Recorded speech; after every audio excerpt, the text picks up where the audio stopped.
Welcome to the fascinating world of traffic signals. This morning around 7 a.m. I had a call that this intersection was in flash. Now we have been here before, we've done work here, and it's more than likely a issue with a controller. The last video at this intersection I posted, I said I put this one back in because it was running like it should.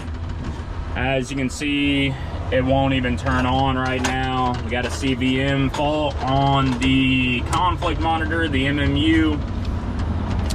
So what we're gonna do, since we don't have any power at all, we're gonna check a few extra things since this is not even on. Kind of see the indication light on. First, try to just flip off this. That disconnects power to the controller without just having to turn off the breakers. So we're gonna leave power off of it, flip it back on, see if the controller boots back on, and either way I'm going to swap it out with a brand new controller that I have in my truck that will run this intersection just fine. So let's do that.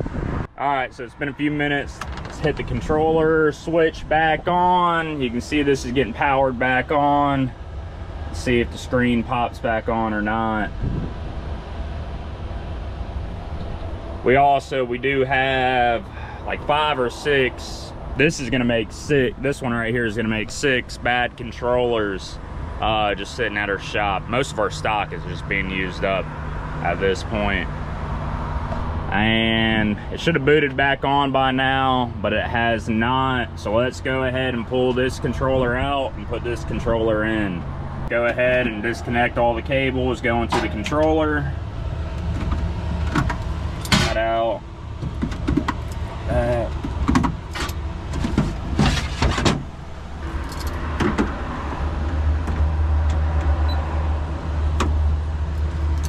Go there.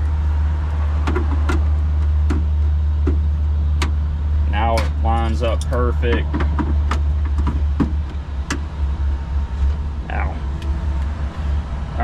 Go ahead and plug in our SDLC cable. First thing that we can do is go ahead and default this controller, go to utilities, go to data manager, go to load default config, hit enter. As you can see, defaulted parameters are loaded. Let's go into phase data, initialize number 4 over there. Down here, all of our load cells, you can see we're using 1, 2, 3. We're not using 4, we're using 5, and we're using 6. So we need to take 4 out and take 7 and 8 out because we're not using those. Then we need to go into unit data. You need to hit port 1 ITS data. Go down, we are using a detection BIU, so let's enable that. Then we are using our malfunction unit, so it can talk through SDLC to this conflict monitor here. The next step on here, we need to go into unit data. We are using 2 overlaps. We're using overlap 13, or overlap A and overlap C. So we need to go in here and set up our overlaps. So, unit data, overlap data. I like to hit next. You don't have to do this, but you hit next twice, it goes into FYA, once standard. If you keep going, it's a PED overlap, and so on and so on. But we're using the FYA, so let's hit enter. This one's gonna be our protect phase, is gonna be phase 1. Our permissive phase, the one that is allowing the overlap to run with, is gonna be phase 2. So let's put a 1 underneath that. So overlap A is set up. We're also using overlap C. Let's go over here and set that up as well. Overlap C is gonna be phase 5 for the protected turn, and it allows it with phase 6, which is the permissive phase, and that is setting up the flashing yellow arrow. Now, let's hit reset on that, and it should come out of flash in a second once this boots out. Yep, no faults. The intersection is starting, and it's gonna cycle one good time all the way around, and then it will pick up these cameras and will cycle off a detection. So let me watch this, make sure it runs like it should for a minute. All right, guys, I've watched this intersection here cycle at least 4 or 5 times now. It's picking up off of detection now. It's working like it should. I have another intersection down the road with some ped issues that we're gonna go check out and see what the issue is there.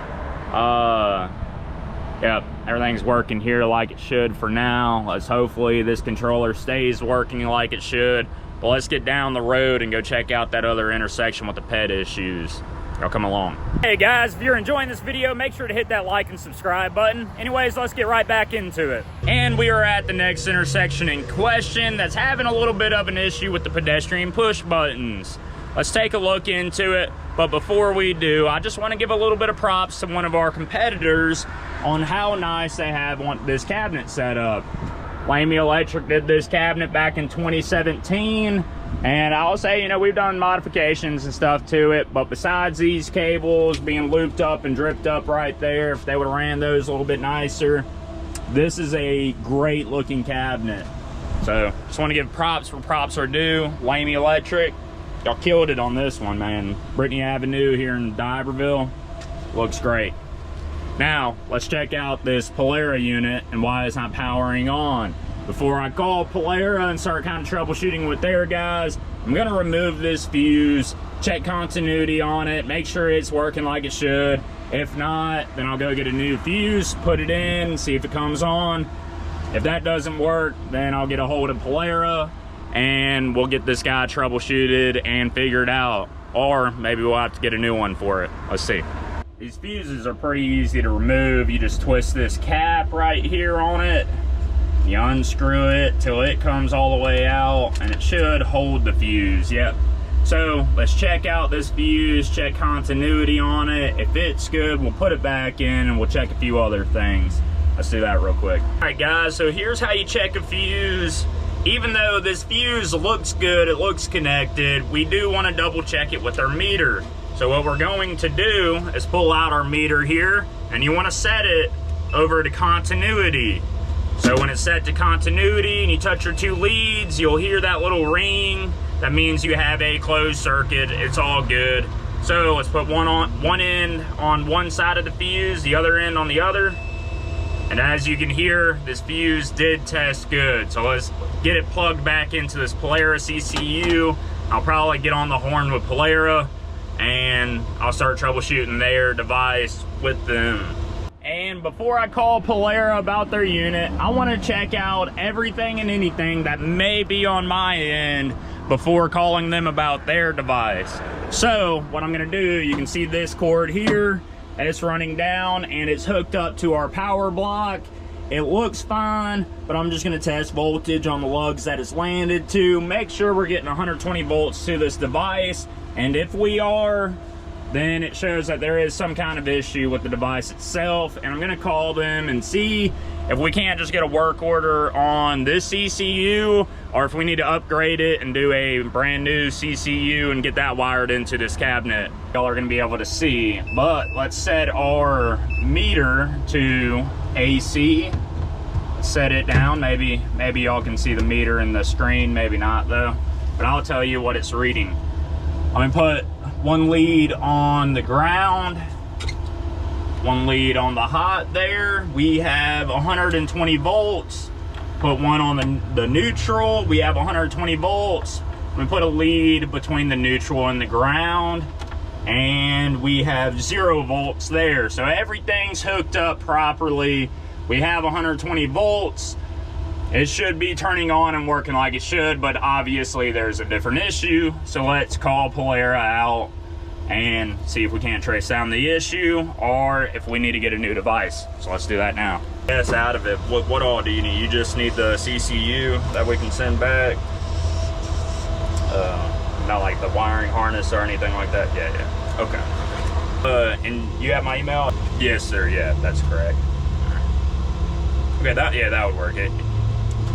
Yeah, that ticket, if you send it to me and then I'll forward it to them, he'll handle all the shipping and everything and get it sent out to y'all. And then we'll get with the county and make sure they know. So I'll let you know once we get it sent out.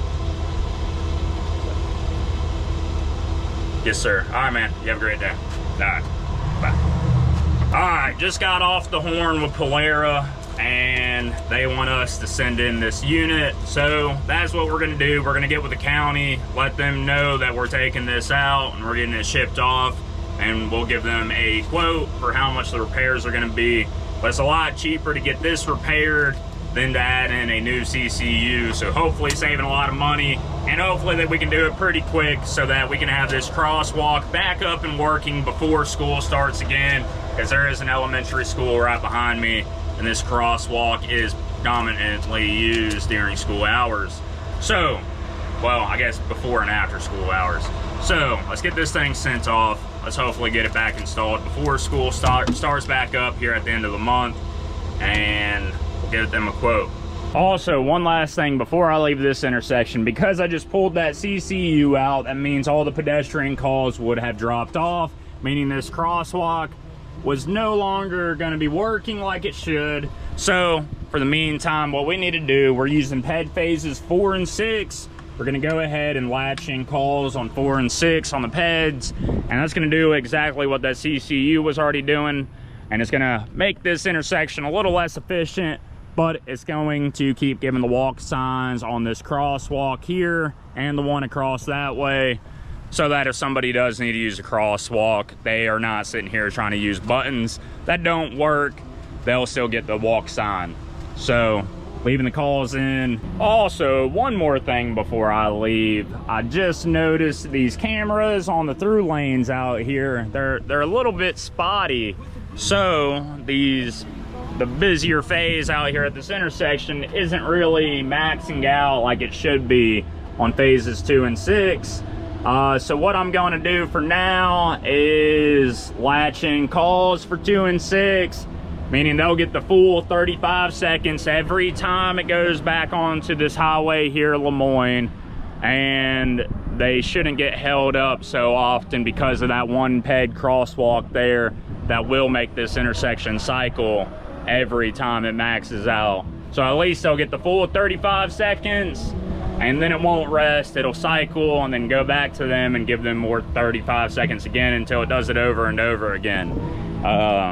That's how I'm gonna leave it for now until we get that CCU back in.